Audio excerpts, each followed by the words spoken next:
buồn hơi trăng về trẻ ra này buồn sang lẻ mơ buồn sang lẻ xe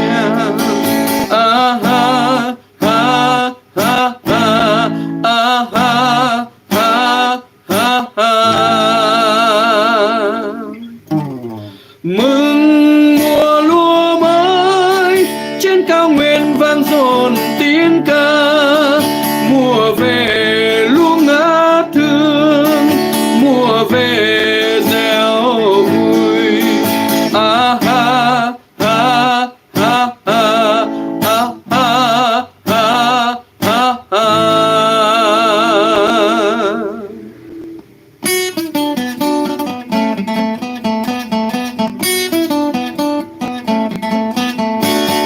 bưởi rơm thì bút tít cơ sam thì bút trap mơ tiên thì bút sang rơi bố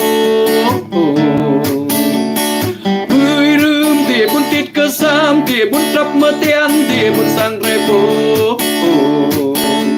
chim tí click chim tôi lôi chim hốt mlang tục đèo ác chim tí click chim tôi lôi chim hốt mlang tục đèo làm ác lan rây chim thiêng chắc tí mía cơ trai chinh an nắp đi buồn sang đi xa không kèm com chinh nhầm ta ấy đích đê buồn ma thu mênh mông đồng lúa mây quê ta rừng bát ngát bao la vui tây nguyên đang vào mùa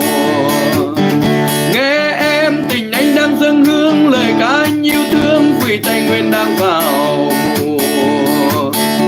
chim tí click chim tôi lôi chim hốt mlang đang reo hót đàn chim click chim tôi lôi chim hốt mlang đang reo ca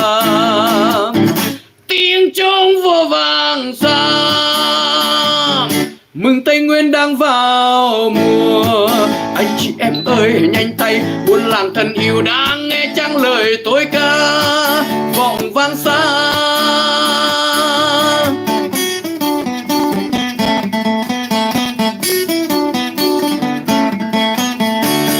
mênh mông đồng lúa mây quê ta rừng bát ngát bao la vui Tây Nguyên đang vào mùa nghe em tình anh đang dâng hương lời ca anh yêu thương vui Tây Nguyên đang vào mùa đàn chim click chim tôi lôi chim hốt mlang đang reo hót đàn chim click chim tôi lôi chim hốt mlang đang reo ca tiếng trống vô vàng sang mừng Tây Nguyên đang vào mùa anh chị em ơi nhanh tay buôn làng thân yêu đang nghe chăng lời tôi ca vọng vang xa bưởi rơm thì buôn tít cơ sam thì buôn trap mơ tiên thì buôn sang rơi bố